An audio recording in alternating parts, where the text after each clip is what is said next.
Center as our visiting teacher for almost as long as the Rime Center has been here. She started, I think we first met her as Wangdor Rinpoche's translator. And then when Wangdor Rinpoche stopped traveling, we were blessed to have Lama Lena continue his tradition with her teachings here at the Rime Center. And one of the wonderful things about Lama Lena is she is a wonderful teacher of the direct mind perception meditation of Dzogchen and Mahamudra, as we will be introduced to here, and is a lineage holder of several Tibetan traditions. I agree with she's very much revered by us here and her students across the world. So again, Lama Lena, thank you so much for being here with us. So we're going to do our opening prayers. So if you don't have a prayer, I apologize, this microphone's a little wonky, but if you don't have a prayer sheet, raise your hand. We'll make sure that gets to you.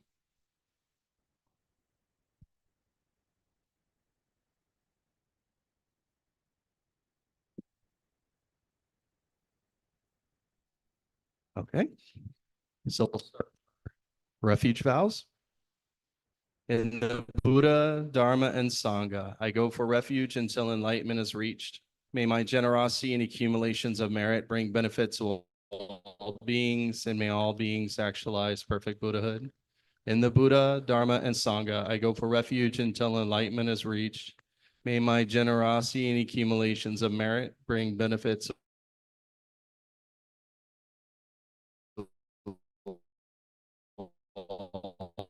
beings, and may all beings actualize. I go for refuge until enlightenment is reached. May my generosity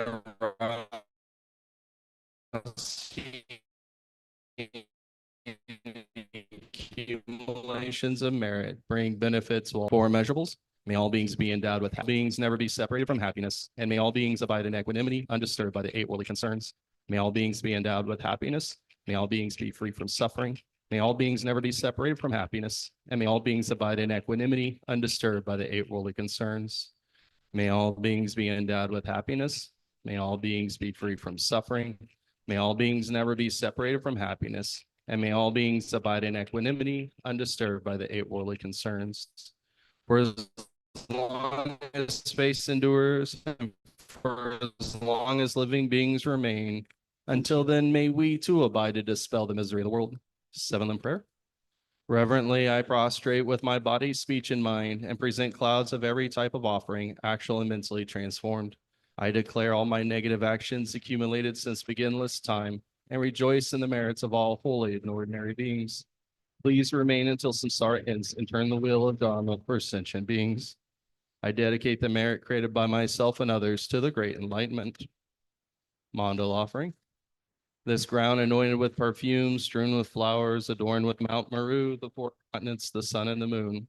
I imagine this as a Buddha field and offer it. May all living beings enjoy this pure land. The objects of my attachment, aversion, and ignorance, friends, enemies, strangers, my body, wealth, and enjoyments, without any sense of loss, I offer this collection. Please accept it with pleasure and bless me with the freedom from the three poisons. Idam Guru Ratna Mendalakam Niyatayami. And prayer to turn the wheel of Dharma. In harmony with the different wishes and mindsets of sentient beings, please turn the wheel of Dharma of the common, greater, and lesser vehicles.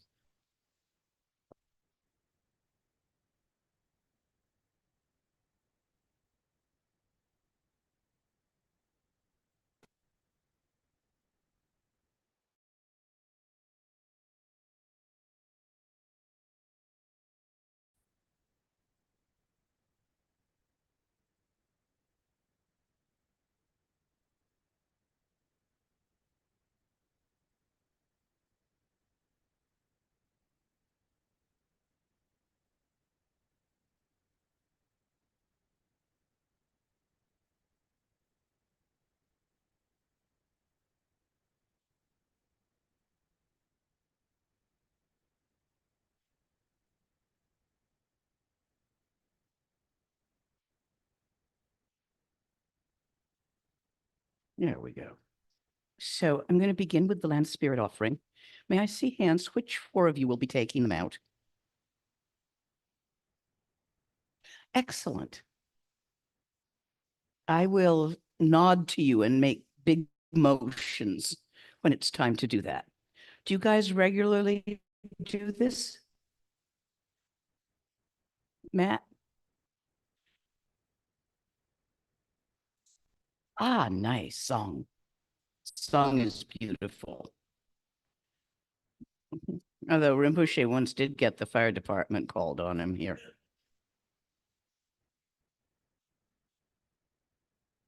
Tombala me sanje Rinpoche.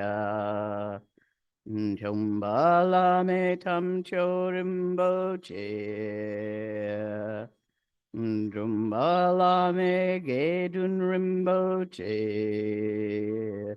Chabne kunchok sumla chopabu.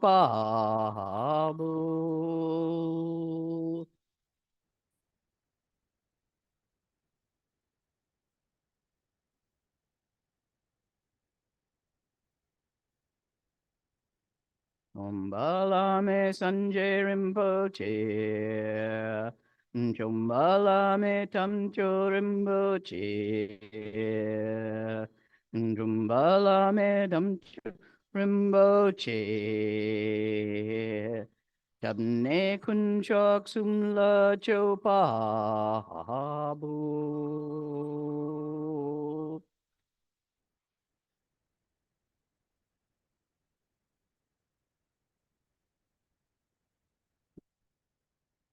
Umbala me sanje Rinpoche. Jumbala me tamcho Rinpoche. Jumbala me gedun Rinpoche. Jamne kunchok sumla chopabu.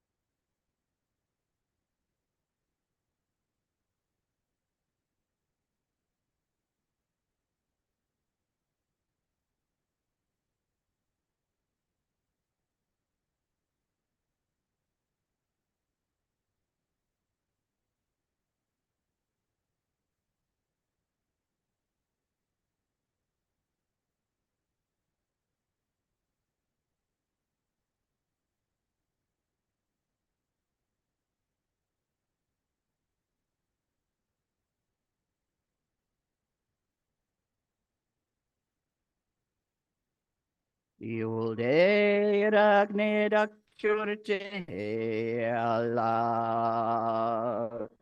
Je se puto fulden bulwe. Nam jorun lo sundang drupo.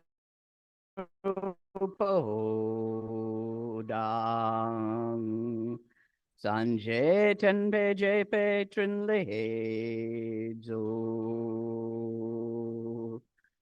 Chenum cho cheng solwe debe tu. Dak sogon la sumes apso su. Nedang ulpan tepsu shiwa dang. Chudang tashi pilwe zedu so.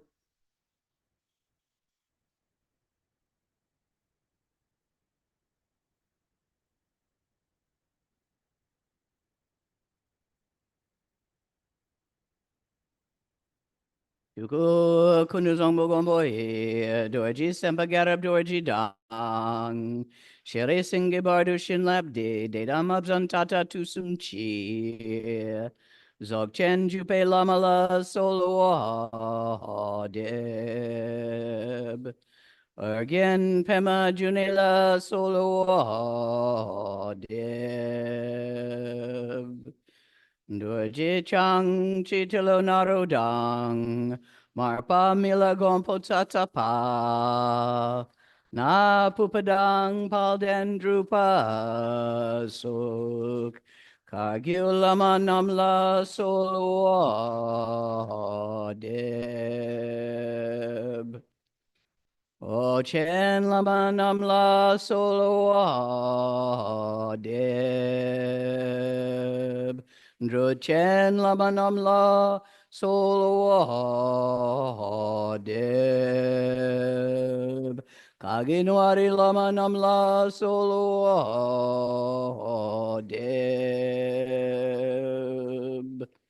Shakya lama namla solwa deb. Nyendu dang yundrin lama namla solwa deb. Halkondu zhong dang yer me pa. Gungarab dorjijin trag pa. Jetirang nisume pai. Palamanam chetente chong.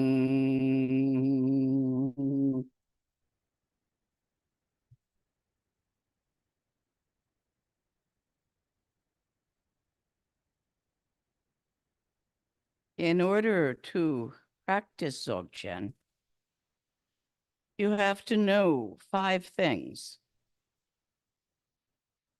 You need to know that you're human, fully human. What does that mean? Oh, there's the 9 of this and the 18 of that and the 7 of these. But basically, you have the opportunity and desire to look outside the box. You're not trying to raise 4 kids under 5 all by yourself. Under that circumstances, at least until they start school, you don't have an opportunity to look anywhere except how to feed your kids. You're not trapped in a place where it is forbidden to look outside the box. People do it anyway, but there are places like that. There are people who sneak onto my website in some of them.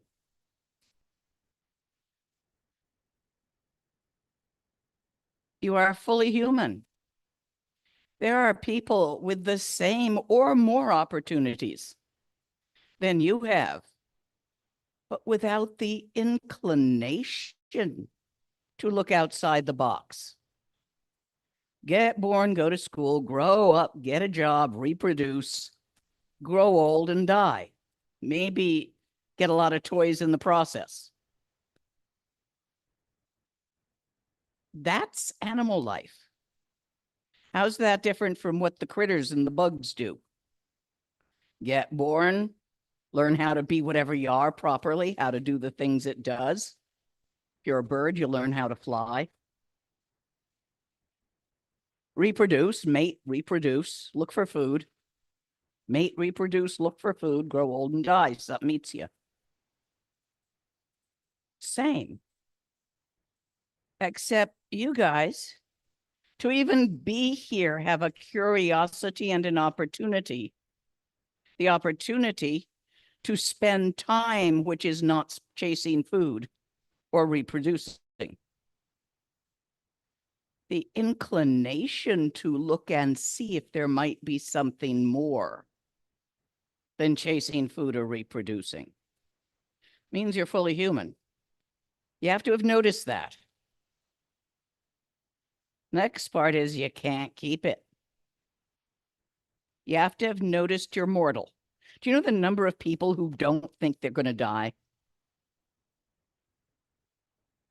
There's this whole immortality movement where people try these different methods, including signing up to have their brain frozen. And I mean, there's a lot of things going on because you read the internet, you find out some of the weird stuff they wanted you to join. There's all this stuff with people trying to not die, and it's not going to work. Oh, you might manage to stay healthy enough to postpone it for 10 years. You're still going to die. You need to have noticed this, that you're mortal, that everything that comes is going to go, that everything you put together is going to come apart, that everything you acquire will be lost, everything you build will deteriorate. You have to notice this. If you haven't, why look outside the box? If you could keep the box forever, well, spend your time making the box as nice as you can. Decorate your box. That's enough. Read House Beautiful. Except, I suspect you all know you're going to die. The next one is that this world, this plane of existence, this human realm, however you want to call it, is friggin' full of crap. It hurts. What hurts? You don't want to go to work on Monday, not after a really beautiful weekend. You want to take the day off, but you're busy chasing what you want, like a house, your mortgage, like the toy that you just bought on time on the credit card. You got to pay off the credit cards. So you get yourself up and you do many unpleasant things, including letting the boss yell at you and smiling sweetly at idiots at work. Because you are pursuing your goals. This is the pain of chasing what you want, the things you gotta do to get it. There's the pain of losing what you have. Tornado comes through, takes the house anyway. Somebody gets cancer. All sorts of ways of losing what you have. And then there is all that paperwork you do so the IRS won't get you. So that people can't come and take what you have. All of that those things you do to avoid loss. You don't eat that chocolate cake that you really want to be healthy because you want to be thin, beautiful, healthy, whatever. All the things you do to avoid losing what you have. And, it goes anyway. Eventually you get old and die and it's all gone. So that's the second point. The third point is you have to acknowledge karma. You don't have to understand it, but you have to recognize that there is connectivity across time between occurrences. Since we're inside time, we call it cause and effect. This causes this. Sometimes this later in time causes this earlier in time. It doesn't only go one way. I noticed when I traveled a lot with Rinpoche that before he was going to give a really good Wong, do you know what a Wong is? An initiation? There'd be the pre-Wong fight between me and my wives. Every time. And it was never about anything. The energy would just be shifted back in time to like the morning before. And of course, that would jangle us. We wouldn't know what to do with it. So we'd argue about something. Simple as, should the forks be this far or this far from the plates? I mean, being married, you can get so creative in what to argue about. These are the first four. You got to know them. You got to be sure. You have possibly met them in other studies called the Four Turning Minds.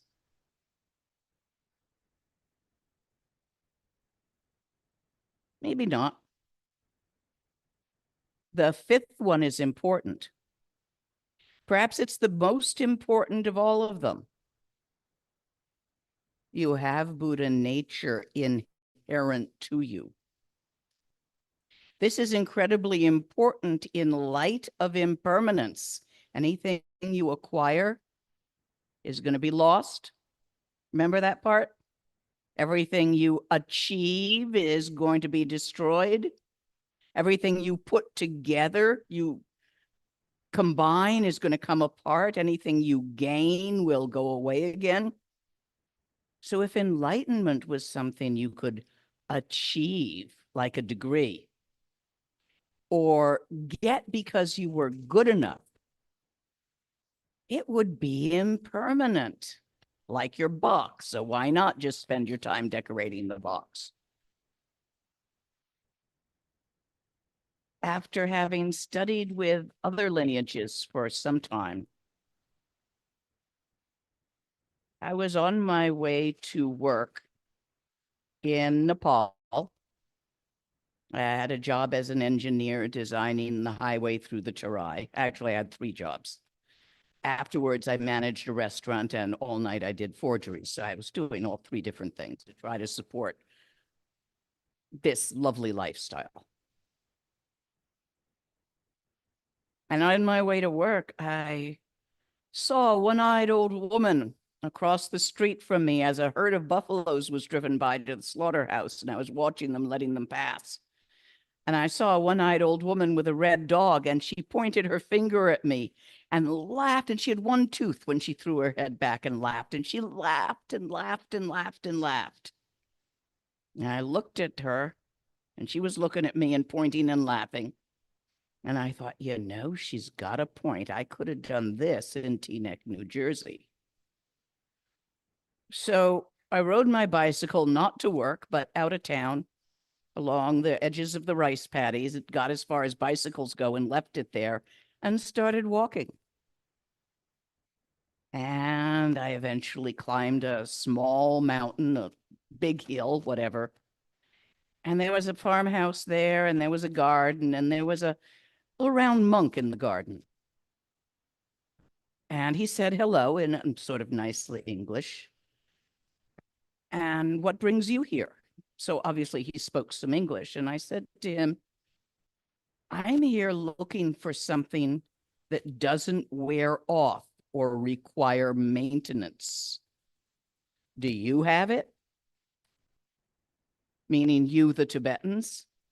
And he looked at me for a moment, and then he said, yeah. I'm like, can you show me? He said, stick around, kid. That was Lama Tupten Yeshi. And I stayed with him for 3 years. So those of you who want something that isn't lost, that doesn't wear off or require maintenance, that's the really cool thing about Dzogchen. You don't have to be good enough. You don't even have to be all that smart. Too smart and you're going to trip over it. You just need to truly recognize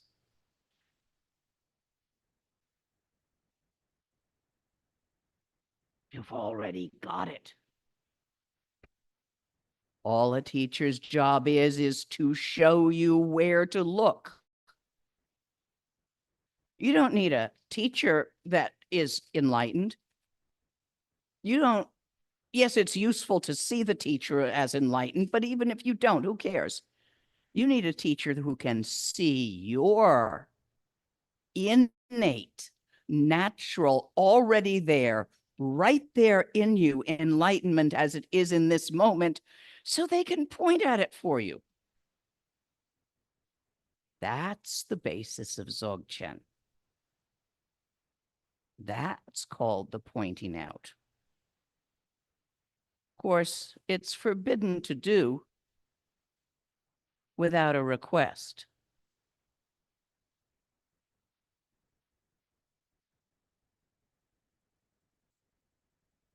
Your ball.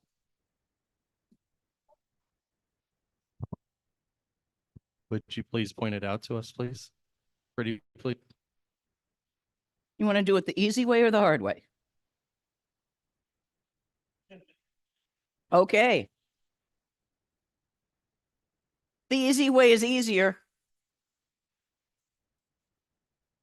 So I'm going to start out with the teachings of the body. I'm going to break this down mostly so you're going to remember it without writing it down.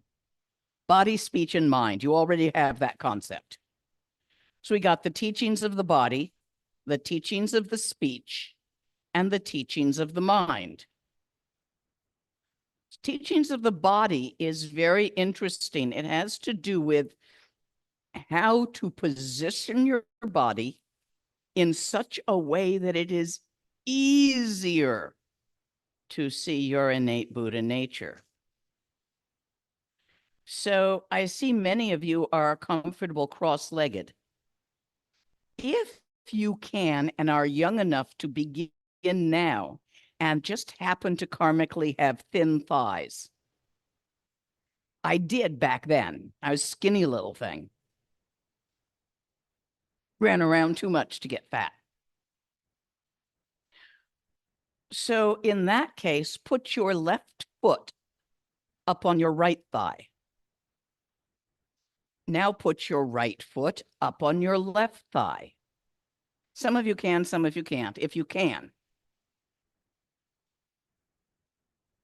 That automatically sits your back straight, that position. Also, once you are comfortable in that position, can sleep in it, no one can do anything to you or harm you. It's been tried, and I've just sat in that position. It does something amazing. I highly recommend the young'uns among you to start sitting like that for 3 minutes. The ones who can. However, there's something called a half lotus, which works just about as well for those who can't. Tuck your left leg in with your right leg on the outside.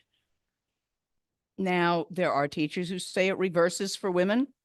My teacher said in all his knowledge of women and great siddhas, it did not reverse for women.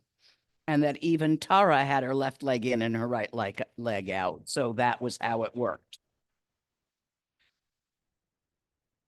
I've heard it both ways. In that case, you want to bring your left hand in and lay it at the dantian, which is 4 fingers below your belly button. You want to bring your right hand in and lay it on top of your left hand like a carpet, like putting it on a carpet. Your thumbs don't have to touch. They don't have to not touch. Now, for those of you with long torsos and short arms, you can put a pillow there to keep them at that place without using muscle tension. Others of you, that won't be necessary. You want to bring your head back a little bit, make a double chin. Even skinny people can make a double chin if you do this right. Us old farts, it's easy. Your tongue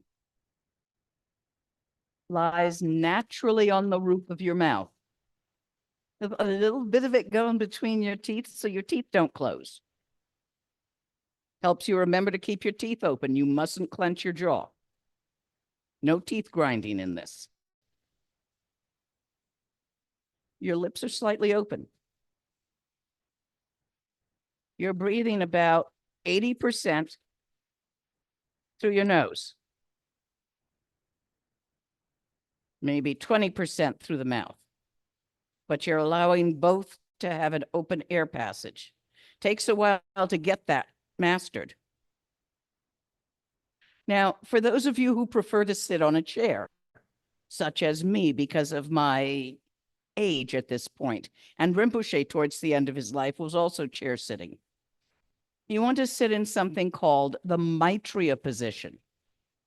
If you go on to Google later and you Google Maitreya Buddha images, you will see that the next Buddha is expected to be sitting in a chair. If you forget what I'm telling you and you go on to Google and you Google how to adjust an ergonomic office chair, how to adjust your chair for best ergonomy, anyway, that word. Hopefully spell check will help you with it. So the trick is your legs should be, your knees are, can you free me from this for a moment so I can show them?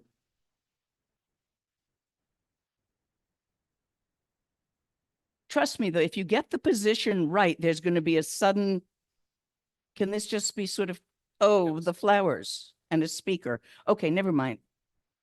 We're going to do it like this. Let's see, chair sitters are over there. I got to take this with me.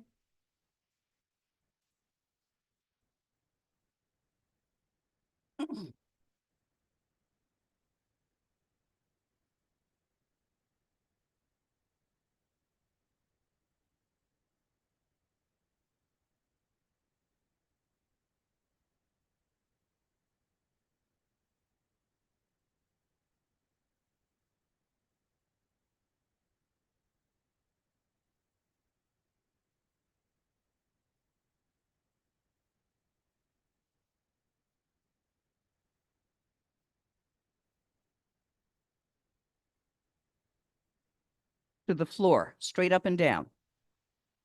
Feet are at right angles. So this is all right angles. See how that works? Your hands going to sit here. I was just trying not to flash any at you. Yeah, I went commando. So you put your hands here. This, you want a chair with a backrest and you want to move your butt far enough back that your coccyx is supported. You don't want to go sway back to hold yourself up. So you lessen that curve there. That you have to do yourself with the backrest. There we go.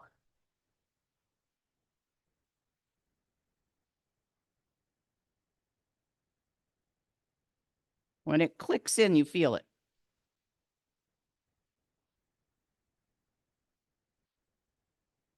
There it is. Once you've got your body in the position, any one of these three positions, full lotus, half lotus, or chair sit, Maitreya. You want to take a deep breath in through your nose now.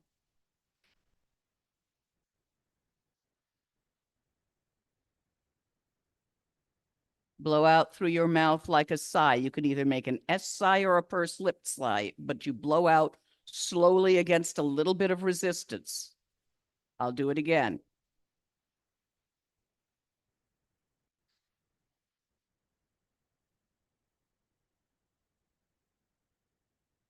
Pursed lip works better for me.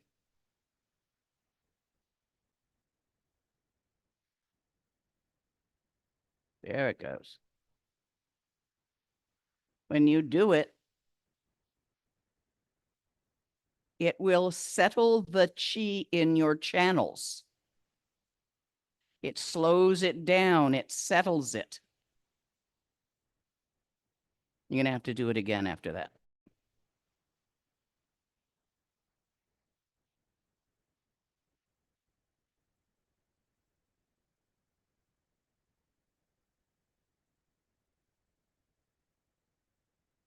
When the chi is settled in your channels and your channels are in proper alignment, this gets really easy. Now there's this trick you do with your eyeballs. I want you to look to your right. Your attention went to your right. You paid attention to the things on your right. I challenge you to look to your left without paying attention to the things on your left.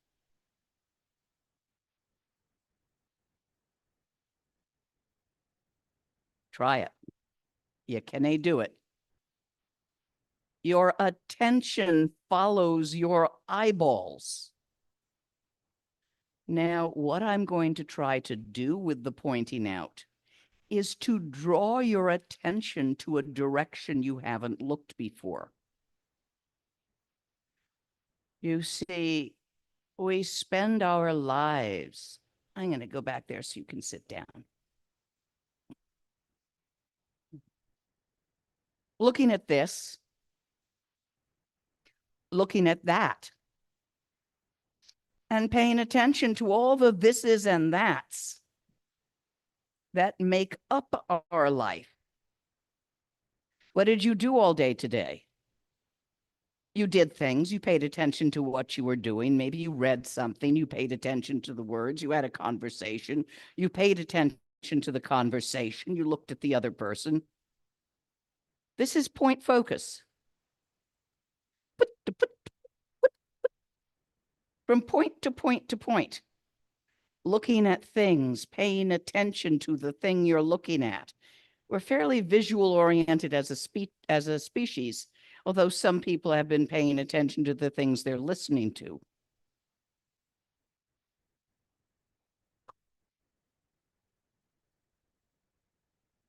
I want to get your attention to go in another direction, which is not to the left or the right, in front or behind, and it's not above or below.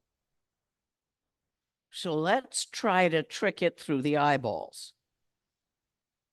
Look at a spot, 2 yards or 2 meters, depending on which you think in front of your nose. A spot in empty space. Do not look at a spot with something in it. Look at an empty spot, approximately that distance in front of your nose.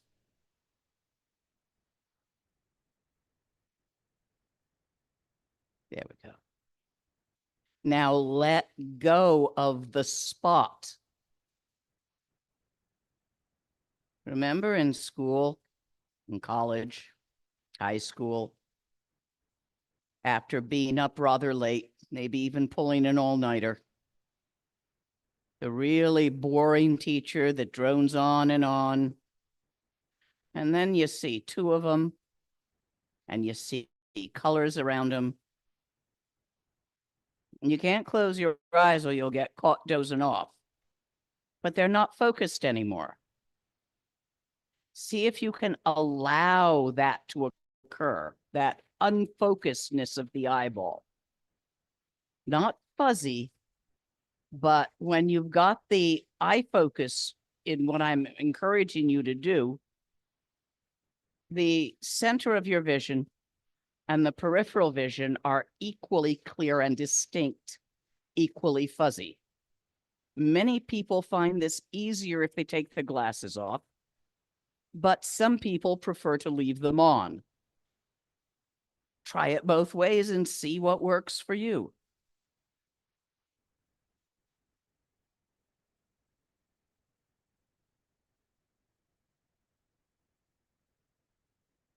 These are the teachings of the body. Are there any questions specifically about the teaching of the body?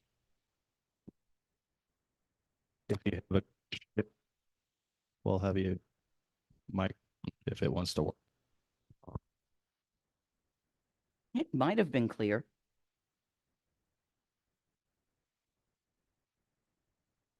Gabby, grab the mic.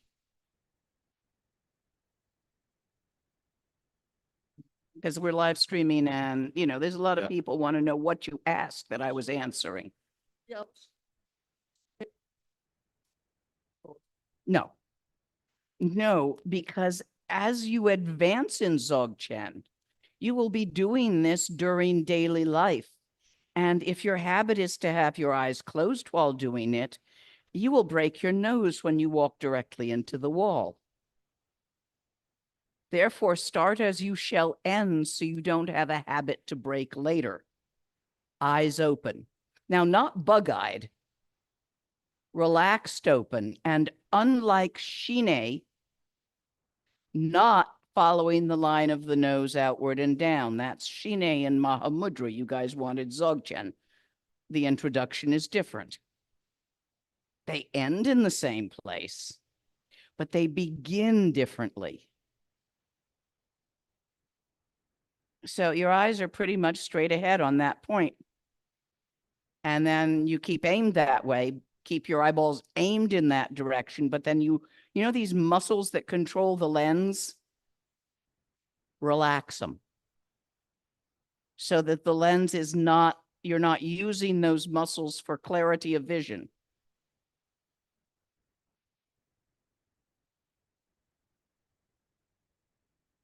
Okay, the next bit is the teaching of the speech.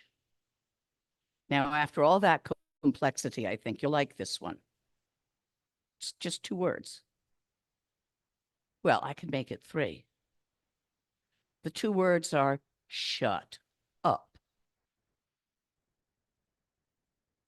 And I could add a curse word in there if I wanted to. Can you? You know that little voice that's talking to you and that's talking about shutting up and that's talking about the body position? Can you stop it? In Mahamudra, the whole first 2 years, 3 years is about learning to shut it up. In Dzogchen, there's a shortcut. How many of you can shut it up? A few. How many of you think not a chance? Rinpoche tried to teach me Mahamudra first. I couldn't shut it up. Just couldn't shut up. So finally he taught me Dzogchen. And so if you can't shut it up,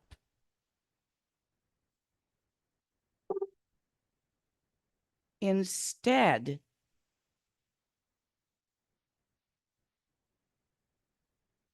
and here we enter teachings of the mind. With your position in the way that will make it easiest.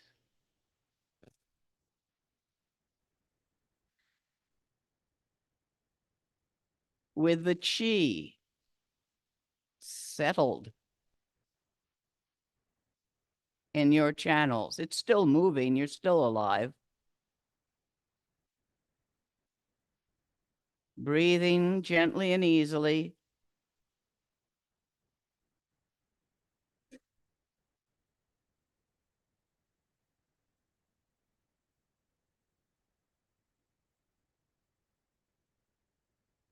Let it say whatever it wants. Don't try to shut it up. Instead, with your eyes in that not focus, non-point focus, open focus, allow your attention to gently shift from what that voice is saying to where it is saying that. Where do your thoughts be happening?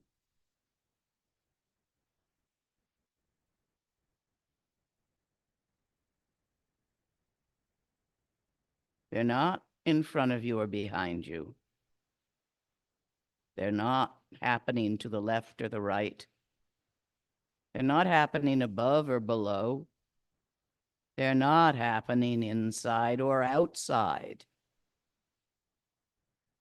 The more you relax, the easier the shift, for it is a completely relaxed shift to an inherently natural state.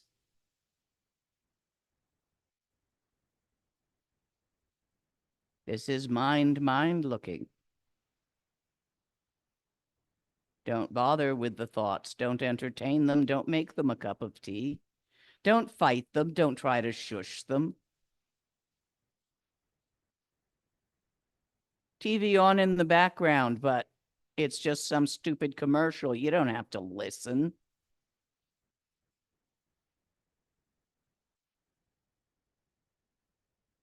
Shift your attention from the what to the where.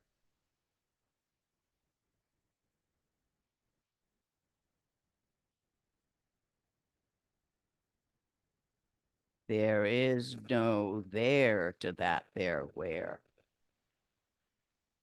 Relax.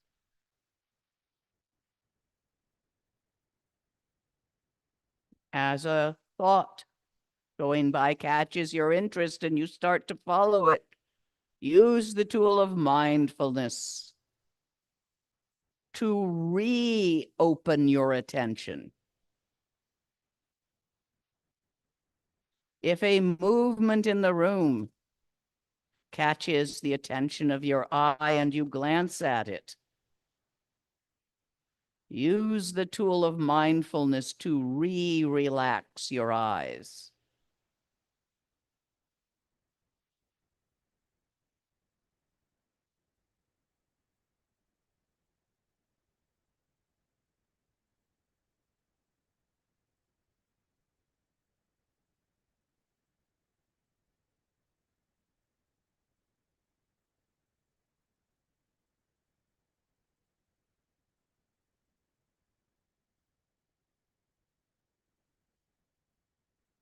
Again and again.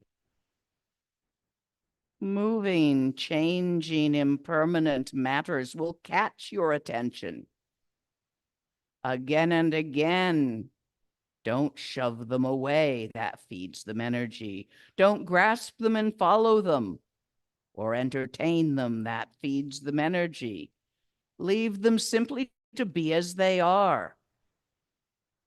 Thoughts, feelings, sensations arise and vanish. Mind sees itself infinite, open, and vast.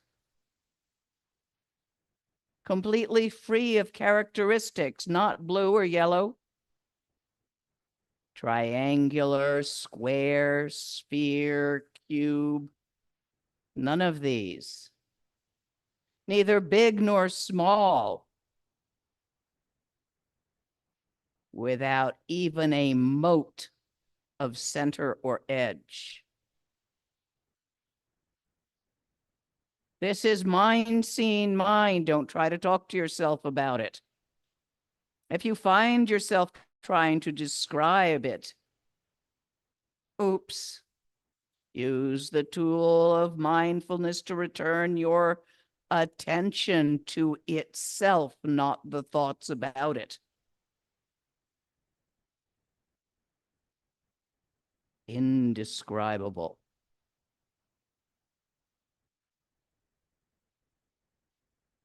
Unlimited. You yourself, the thinker, you're thinking those thoughts. The where of them is your mind. You, infinite, open, vast beyond conceptualizing. Mind seeing. Mind sees itself and there's nothing, no thing to it. Relax.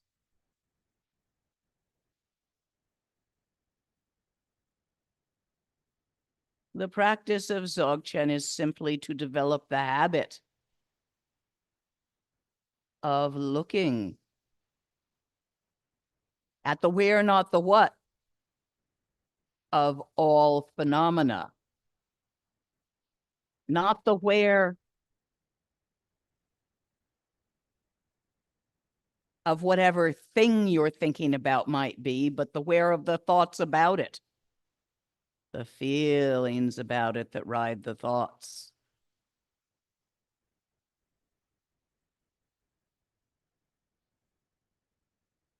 This is the teaching of mind.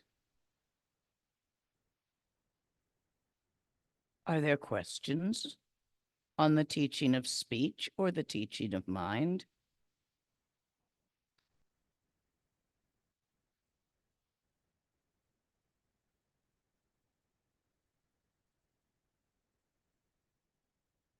Going once. There's a gentleman back here. Would you come up to the microphone? I know it's a hassle, but it really does help us.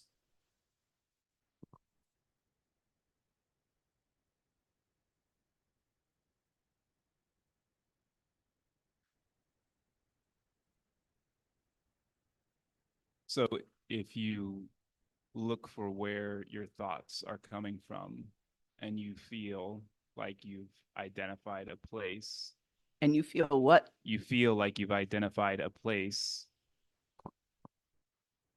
what's Eh, happening, what You've mistake. had an oops. Yeah.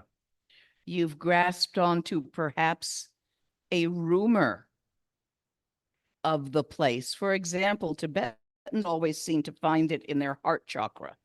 They think that's where the thoughts are. Chinese Han culture has it in the liver. Your thoughts are in your liver. Westerners have it in the brain. This is hearsay you have been told by others. It's not from your own experience. So the trick with this practice is to put down the rumors. I mean, it's not like they never lied to you in school. They tried to tell me that Columbus was the first man to set foot in America. They weren't people. I got in so much trouble for arguing with that teacher. So you know that they've told you some weird stuff in school that later proved to be inaccurate. Have you ever actually seen a neuron? You've seen cartoons of neurons, pictures that people drew or had the computer draw of neurons. But have you ever actually seen a neuron, you with the electron microscope? And how do you know there's such a thing as a neuron? You never saw one. Somebody told you. You go out on Reddit and see the number of weird Dharma rumors. Some teacher told some student to jump up and down on their left foot for some reason. And now he's telling everybody that that's what they have to do because it's the teacher's words, totally out of context. If you're finding it in your brain, exactly where in your brain? Are you familiar with neural anatomy at all, like from pictures and books? So check the pineal gland. Check, the right frontal lobe, the left frontal lobe. Check the white matter and the gray matter. Check back here in the occipital or the brain stem. I mean, if they were there, they'd be in a particular place there. Is it in the sinuses? But not by thinking at this, but by feeling around for it. In fact, there is a nundro. It's not 100,000 things. This isn't Tantra. You only do it once or twice just until it works. And it is looking for mind with mind. This is called inner mind Rushen. There's a number of Rushens. This is the inner mind Rushen. And you sit with the channels in alignment. You do all the tricks to make it easy. And then you start feeling around for where the thoughts are. Do you think in words, pictures, or tactile sensations? Words. You're sound oriented then. Yeah. Okay, Jan, my musician, would you be willing to take a microphone and talk about hearing and using sound? I'm too visual oriented to do this for you. I will afterwards tell you the visual one and the tactile one. But she's a musician and she does the sound one. Better it come from someone who feels it. Sound, hello? Okay, good. Sound one's really fun. In your mind's ear, which would be in your mind, Think of a tune.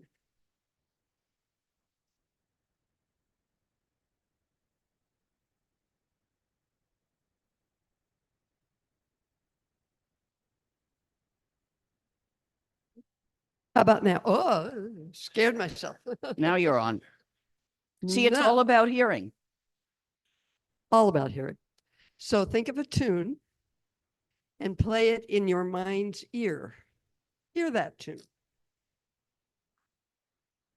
Got one? Are you listening to it? Where's it playing? First, where did you get it? I mean, look, feel around. You can tell yourself a story of where you got it, but it kind of just popped up, didn't it? Where did it pop up from? Where's it playing while you're listening to it?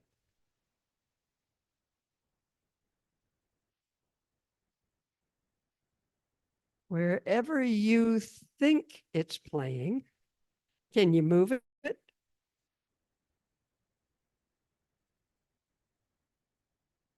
Well, then it's probably not playing there, right? Play with that. And when that tune's gone, where did it go? Now there's a bigger one. Some people will say, oh, I know the tune. I thought of the tune. It's in my memory. Make a tune up. One you've never heard before. Where'd that come from? Isn't that fun? Now, just for fun, picture a great big marching band walking down the street playing any old march you want. Where the heck is all that happening? You can't pretend you can't see it or you don't hear it. Isn't that fun? Sound.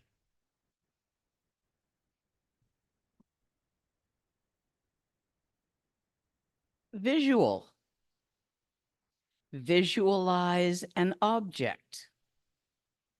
Pick one. How about a teapot? Where's the picture?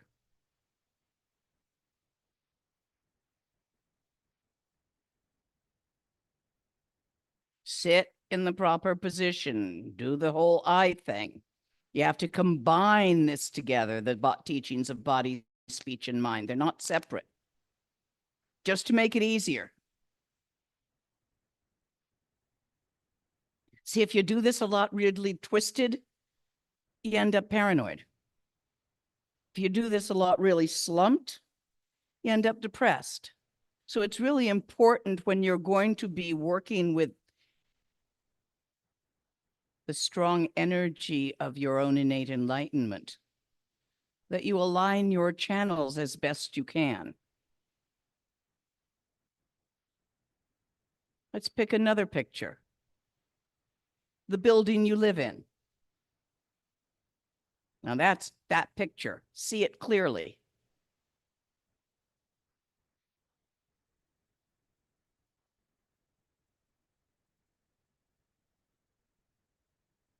Now that doesn't fit between your ears, does it? Where's the picture?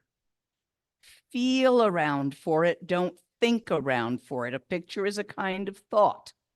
A tune is a kind of thought.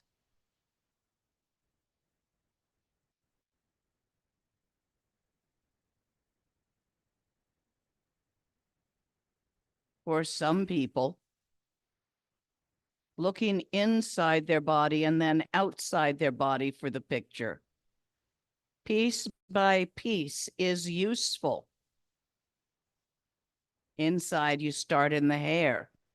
That building's picture is the picture in my hair. And you go through the scalp and you go through the brain, the different parts of the brain. You go through the eyes. Is that picture in my eyes? My ears, nose. You go on down part by part through the body, the chest, the trunk, the organs, all the way down to your toes. And if you don't find the whereabouts of the picture, checking in each place, is that where I'm seeing the picture? Then you start looking outside. Is it in front of me? Is it to the left or the right? Behind, above, below? If you find it in a direction, can I move it?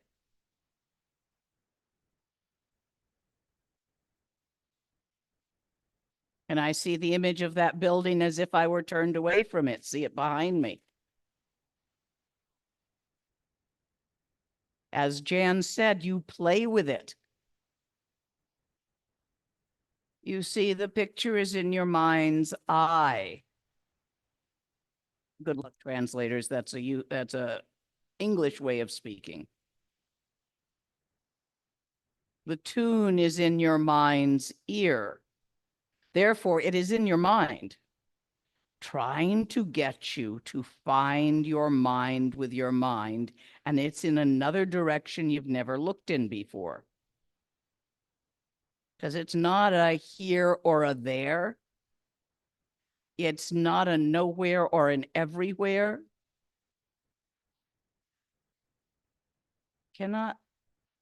We do not have a word for that direction. But this is mind looking.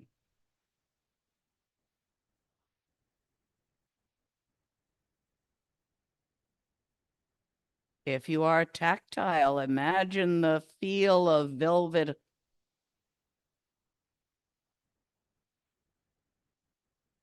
Where's the feeling?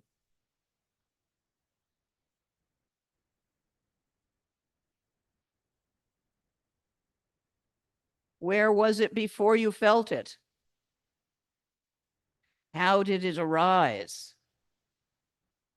Try burlap and see if you can catch it arising.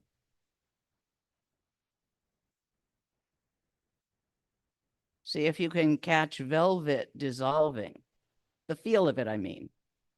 Or the picture of the building, or the tune you have imagined. Try to see where it is. See, feel, perceive. Not think. Feel.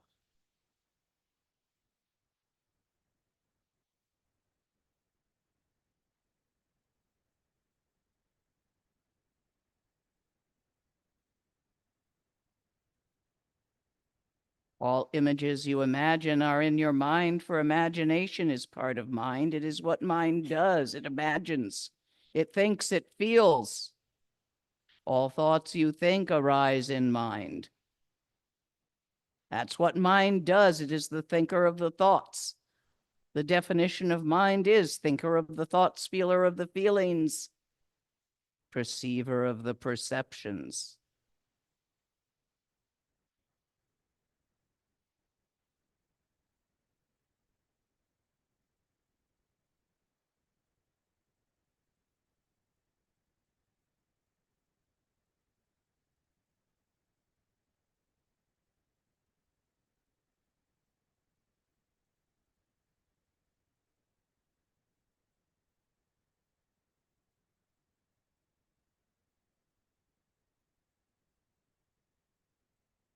Those of you who wish may do this nundro this evening or tomorrow morning in practice.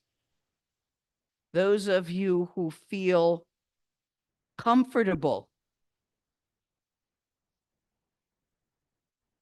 with mind looking at mind, mind seeing mind. This the Tibetans call gazing into your own eyes.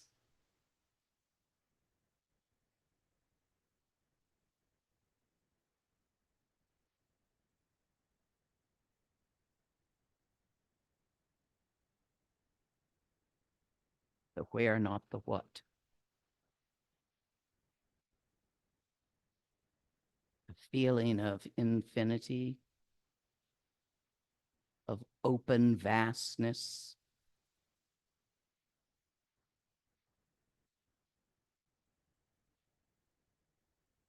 Of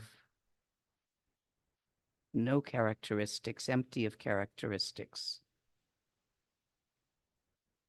This is Dharmakaya nature of mind. Dharmakaya, Sambhogakaya, Nirmanakaya are not any kind of highfalutin things you worship. They are your own mind. For that infinite vast openness, is itself Dharmakaya? Is itself your mind? And to see it, it is simply mind seeing mind. But it's not a big black dead old nothing. It's vital and alive with the ability to think and feel. That ability, that vitality, not the thoughts and the feelings, but the ability and vitality which permits that infinite openness to think and feel and perceive. That's Sambhogakaya nature of mind. That's its name. Longku in Tibetan. Chuku, Longku, Truku, the three jewels, object of refuge, is your own mind. And it's not singular or plural. In this room, we have neither one mind nor many. One and many, like center and edge, are thoughts, concepts, ideas we lay upon point focus. Mind, real mind, semni in Tibetan, is not perceivable by point focus, for it's not a point. And yet all points arise within it. Not a thing, and yet contains all things. And no thing, and everything. And the dance of phenomena in which nothing, no thing arises and vanishes. All those thoughts which you will never see again. Where's the stuff you thought yesterday? Way gone. You can think about the same topic again, but it won't be the same thought. Nirmanakaya nature of mind. Truku.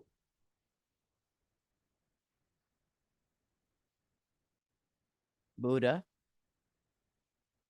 The three jewels, the object of refuge.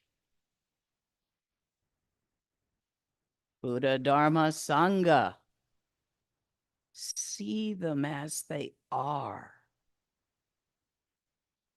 Sangha, the vitality of life force, which permits multiplicity of phenomena, not the multiplicity itself. No, sorry, Dharma, the life force of the universe. Sangha, as it manifests, phenomena dancing in phenomena. When we take refuge, we say it in a lot of different ways. Sanje chu gedun la chapsu chiwo. In Buddha, Dharma, Sangha, I take refuge. Lama idam kandro la chapsu chiwo. In the teacher, the archetypes and the dakas and dakinis, I take refuge.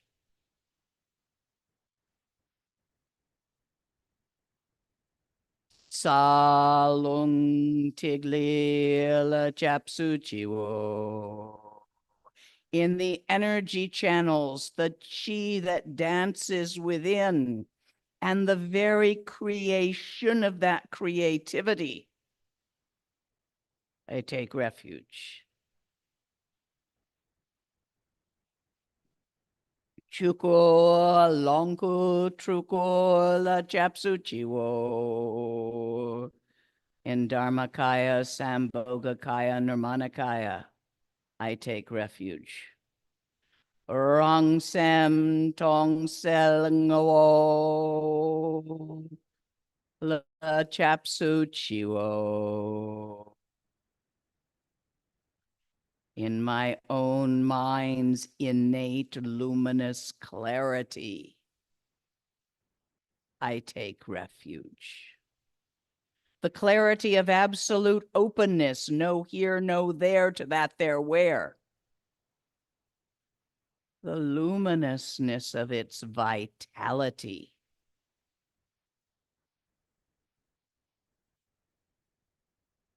As it manifests as thoughts, feelings, and perceptions. This is your introduction to the pointing out. Now you got to do it yourself. Questions?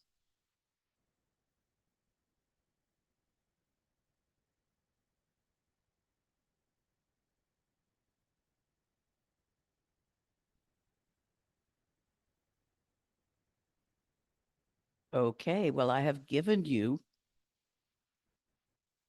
the first and the second of the four Wongs of Dzogchen. Here's the third.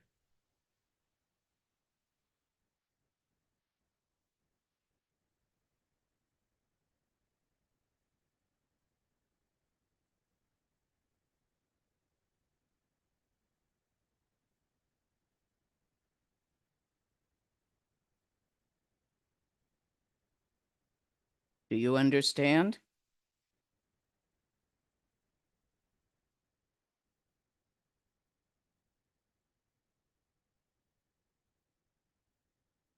Only the first two have words. And the fourth.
Are there questions?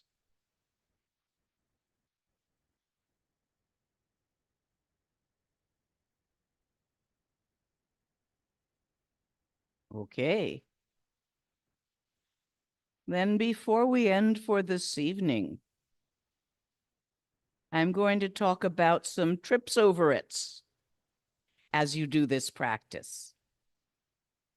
The biggest trips over it is trying to put what you find in words so you can tell me about it. Don't do that. You're squishing it. If a butterfly lands in your hand, a beautiful butterfly, you don't close your hand around it to keep it. You enjoy it while it's there, and when it flies away, it flies away. In the same way with mind noticing itself, mind seeing mind. Don't close your hand around it by trying to describe it to yourself so you'll remember it. Anybody here ever eat canned asparagus? So I assure you, compared to fresh asparagus, Dzogchen cans just as well as asparagus.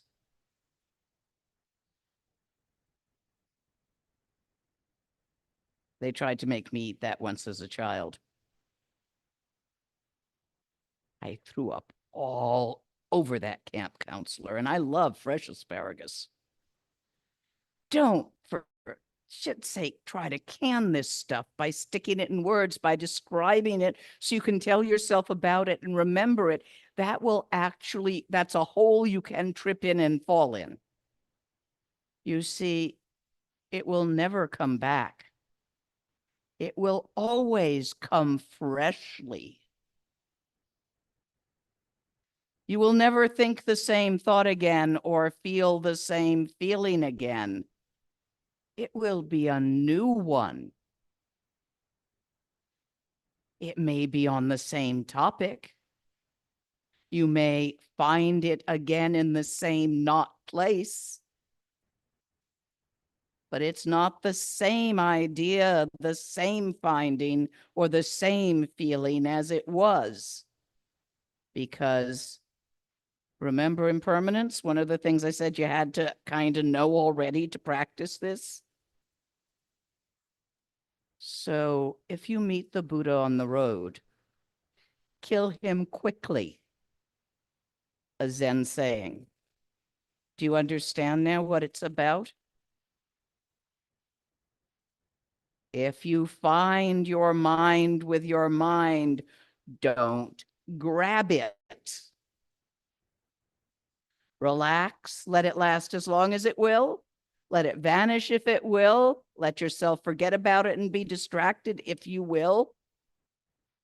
And then do it again. In Dzogchen, unlike in Vipassana or Mahamudra, it's not how long you make it. It's how often you do it.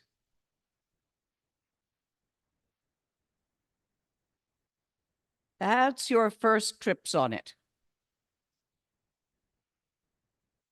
Your second trips on it, that is very common, is to, how would I say this? Forget the importance of the teachings of the body and speech and focus only on the teachings of the mind. You're just making it harder. Third trips on it, not letting go of the nundro when you're done with it. The nundro is the action of feeling around for where the thoughts are occurring, where the visualized picture is, where the tune plays. Once you have found that not there where, that ineffable, indescribable, unconceivable mind, semni, real mind, there is no longer a need to look for it. However, for a few sessions, days, weeks, months, you may occasionally have trouble returning your attention to open awareness. Dharmakaya nature of mind, because you're in a bad mood, because you got PMS, because you have a headache, for whatever cause. So when that happens, feel free to use the nundro again as you need it to shift your attention. Or to decide this is a bad day for that, I'll say a mantra instead, which is also cool. You don't want to force this. You don't want to tighten up around this, and you don't want to try too hard. I'm meditating on patience. One of Rinpoche's favorite stories about the monk who was sitting there, perfect posture, everything really good. And a guy comes along and says, "What are you meditating? What's your practice?" And he answers, I'm meditating on patience. And the guy says, "Oh, you eat shit. You have no patience." And the guy says, "Yes, I do."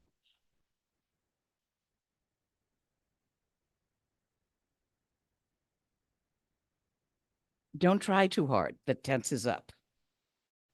If you try too hard by tensing, you'll point focus, or you'll at least narrower focus. You want the wide open, bigger than 360 degrees. How many degrees in a sphere? Infinite, isn't it?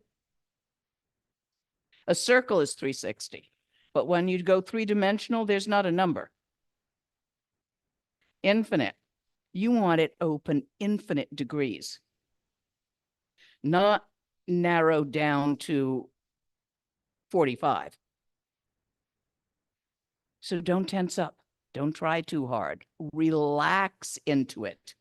And if something hurts, like your knee, stretch it out.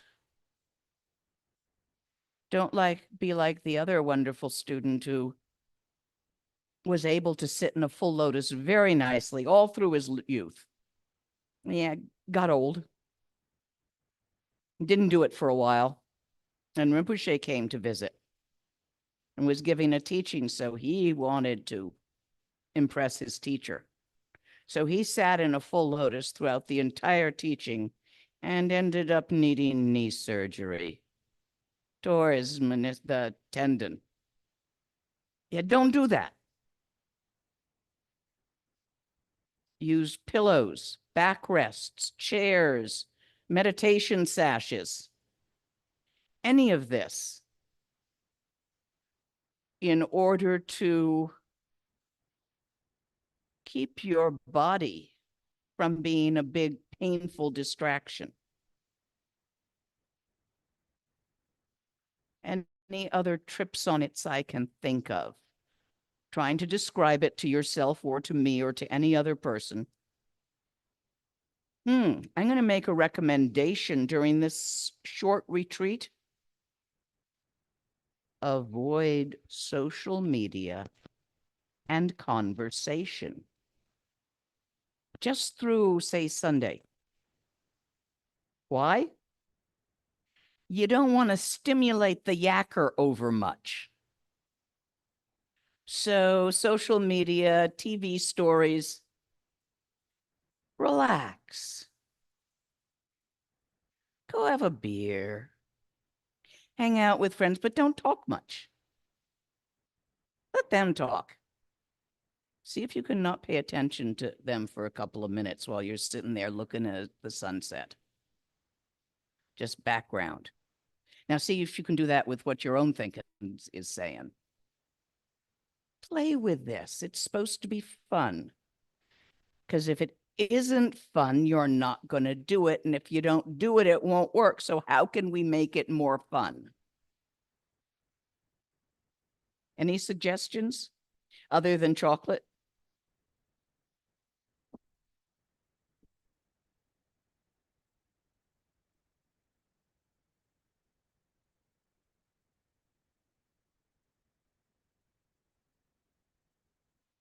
So should we also, when you're talking about playing with it, also like the environment itself? So if we feel like really claustrophobic, maybe go outside or Try it outside. Try it inside. Try it in a cafe, sitting in a chair that works for you, in a Maitreya position.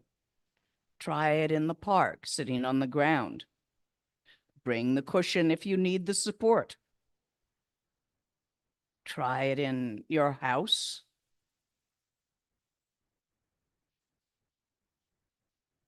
environment doesn't really make a difference. However, in the beginning, a quiet environment that does not have too many curlicues around is easier. So a Japanese temple would be easier than a Tibetan one. The Japanese don't, I share a temple in New Orleans with the Zen folks.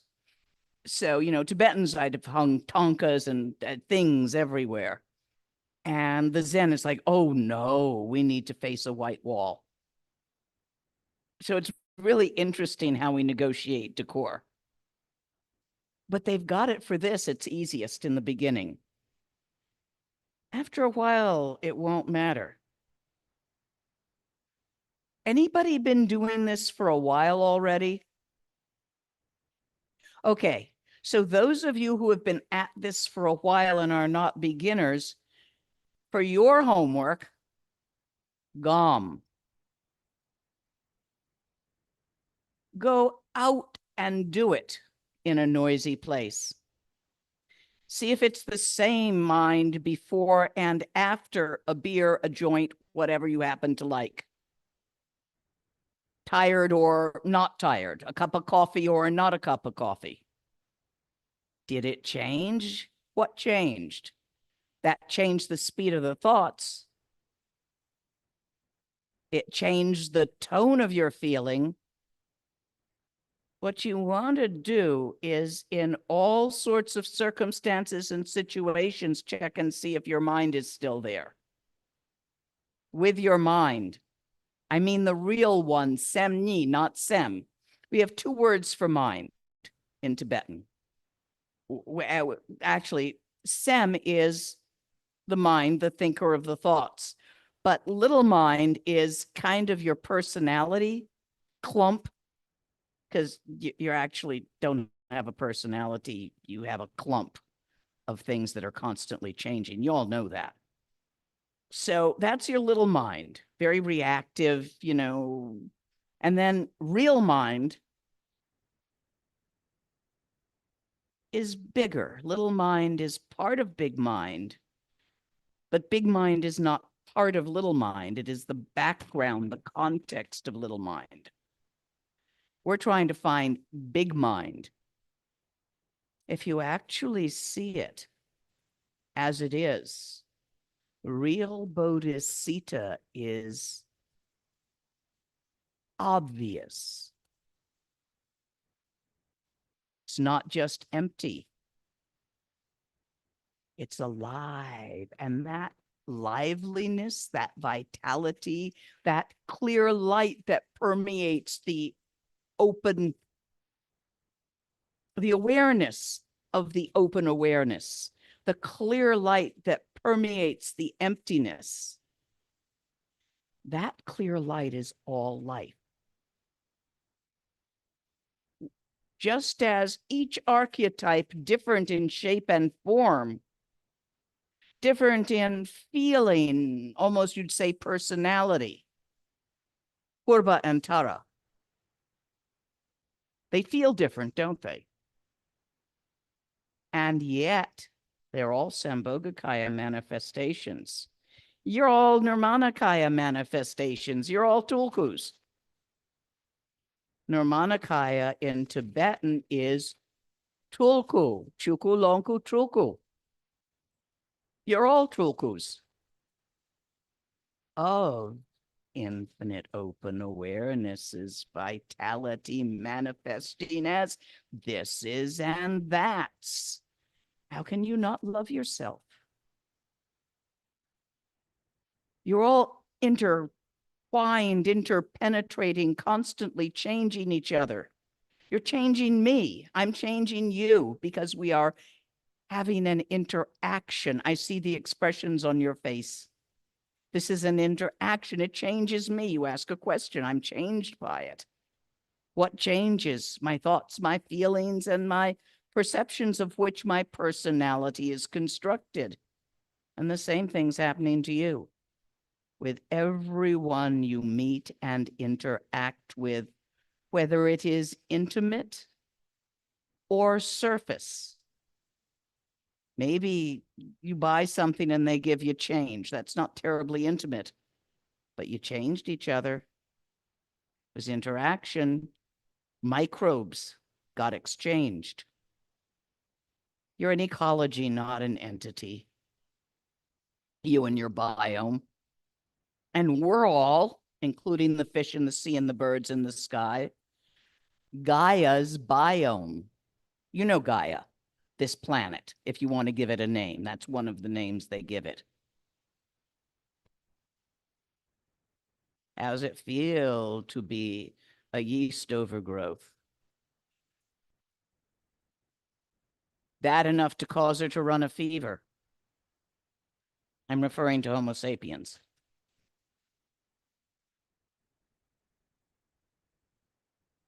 We call her immune system the mamos. Their job to keep the population down. They're the bringers of plagues and storms and earthquakes.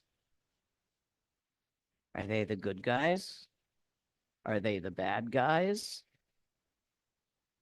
I digress. Is your mind still there? Check.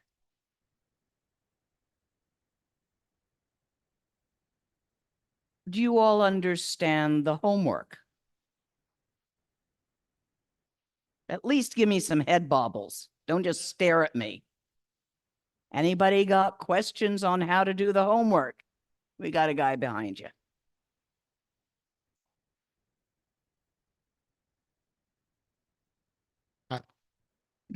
Thank you, Lama Lena, for. Oh, yeah. Thank you, Lama Lena, for coming and seeing us. What? Okay. Yeah.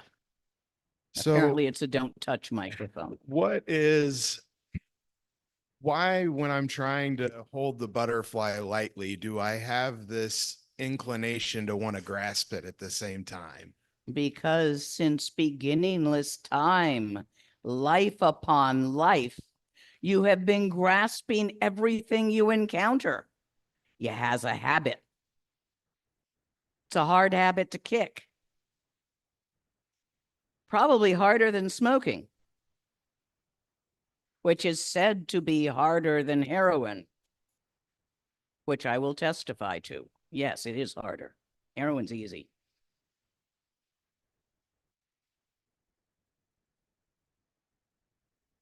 It's a habit of solidifying everything. And it makes you feel safe because you've always done it that way. So yeah, you got the urge to grab and you have to learn a new habit. When the urge to grab arises, see if you can train yourself to relax instead. Just to not do anything is hard, but relax instead is something you can put in that will be useful. Yes, need a clarification. I was just on, you're meditating with your eyes open and taking the glasses off is a good, That was good for you? um, Nope. you have, yeah,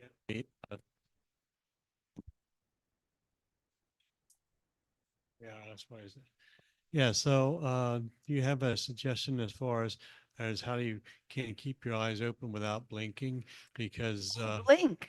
yeah, because I still have to blink, but I notice that advanced meditators just stare and don't even blink. And I blink. yeah, okay, so blinking is fine. You might not have No. seen a blink, Yeah, but I do, yeah, because otherwise you'll harm your eyeballs. right. And Rinpoche said, if you don't blink, you're going to look like a red-eyed rabbit.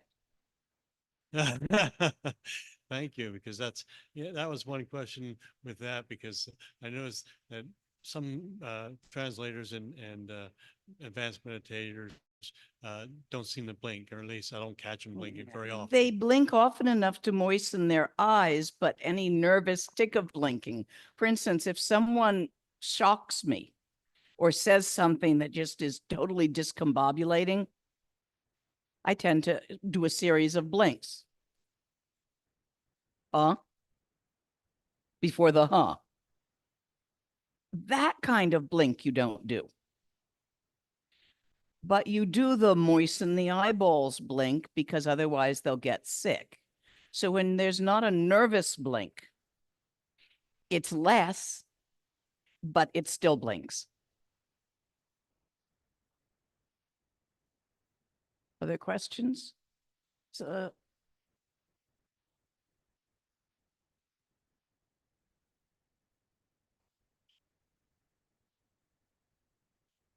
Thank you for the teachings. And I'm embarrassed to ask this question, but what if you develop an aversion to your meditation room and your cushion? I mean, it's just like,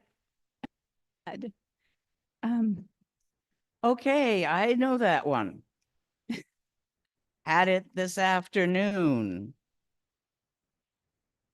Took a nap. Felt better. So when you develop an aversion, it's because you've been trying too hard and you want to be a good girl. Stop that. Go have a beer with some friends. Go watch a movie. Don't go back in there until you're ready to do so with joyful enthusiasm. Sometimes you got to take a break from the Dharma because you've been pushing too hard. That's okay. Perhaps you have pushed hard enough that you need 10 days off in order to reset your love of Dharma. You have my very permission to take that. Okay, any of you. If you push too hard, you're going to sprain something. What does the doc say when you sprain something? Stay off it. Okay? If you're experiencing that, you've sprained something. I've been doing a lot of teaching, a lot of traveling, and this afternoon I noticed that I'd sprained something or at least twisted it a bit. So the necessity was that I actually had a glass of wine at lunch and took a nap. I don't usually take wine at lunch, but that was appropriate then. So you go do what you need to do to refresh yourself so that you can approach Dharma with the joyful enthusiasm it deserves. Other questions? See, Dzogchen is not a real wordy thing, is it? It's a practice thing. Gewandi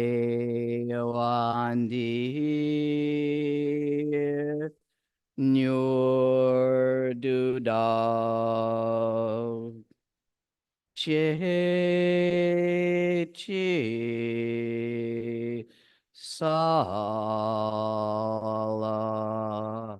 Go Pashug. I'm going to paraphrase that in English. Whatever openness, relaxation, and benefits have been created by us all together this evening. We say that Gewa is the word for that. Not sin and virtue. Put those down. That's Christian. Whatever Gewa we have created together this evening, interacting, interpenetrating with each other, as all those who have walked before me, as all Buddhas who have walked before me, as all Buddhas who walk with me, as all Buddhas who walk after me have done, it is offered to the benefit of all life. This is how we Buddhas, all us Buddhas, pick ourselves up into Buddhahood by our bootstraps, by creating the openness of Gewa together and releasing it to all beings in need together. There's no such thing as individual enlightenment, because there is no such thing as an individual. Everything interactive, interpenetrating, interconnecting, changing, rolling across time. We are all in this together. And at this point, I would like to thank our translators who have been translating this into a variety of languages online. I don't know who's there tonight. I am thinking we might have Russian. We might have Georgian. We might have Spanish. I don't know if I've got Turkish going on this. But thank you to all the translators. And to those of you who are listening to this in a language other than English, please offer dana and thank yous to your translators, for they're the ones that make it possible for you to listen to this in a language other than English. Don't forget about them. Thank them. And that's all I'm going to say today. We are complete. I will see you all tomorrow, I hope, where this will be continued. You better have some questions, guys. I'm going to be really disappointed because I've already told you everything that goes in words.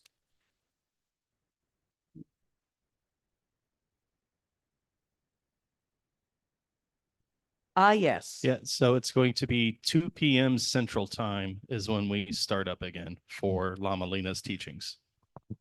Thank you. The morning session is for our homework practice. I hope all of you online will do a morning session of homework, although you don't necessarily have to time it with everybody. Are you going to go online with the homework session? I had planned not to. Okay. So people online can do it at their own pace and time that best suits them.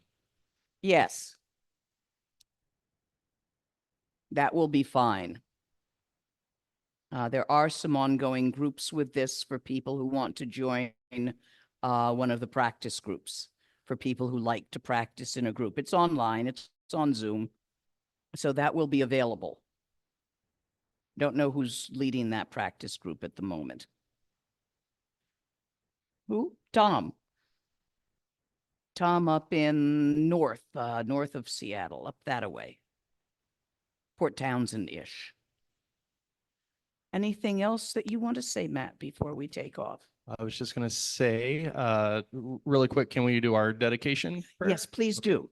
So on the back of your piece of paper, you'll have a And dedication. Matt, do I leave stuff or take it? So take what is valuable to you, because there's going tomorrow, midday, there will be a group in here that does traditional drumming. So it is a shared space. We're going to leave the Tonka and the kind of the table set up for you, Lama Lena, but anything you don't want lost, take it with you. Perfect. And that goes for everybody else too. All right, dedication of merit. Wait. Oh. Yeah, so anything that needs to be locked up, we'll put it in the closet over there. Yep. You can put all this in the closet too, if you like. Yeah.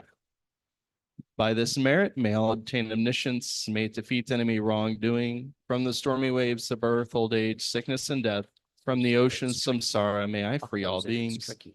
By this merit, may all obtain omniscience, may it defeat enemy wrongdoing. From the stormy waves of birth, old age, sickness, and death, from the ocean of samsara, may I free all beings. By this merit, may all obtain omniscience, may it defeat enemy wrongdoing. From the stormy waves of birth, old age, sickness, and death, from the ocean of samsara, may I free all beings. And so live stream folks, we are now going to end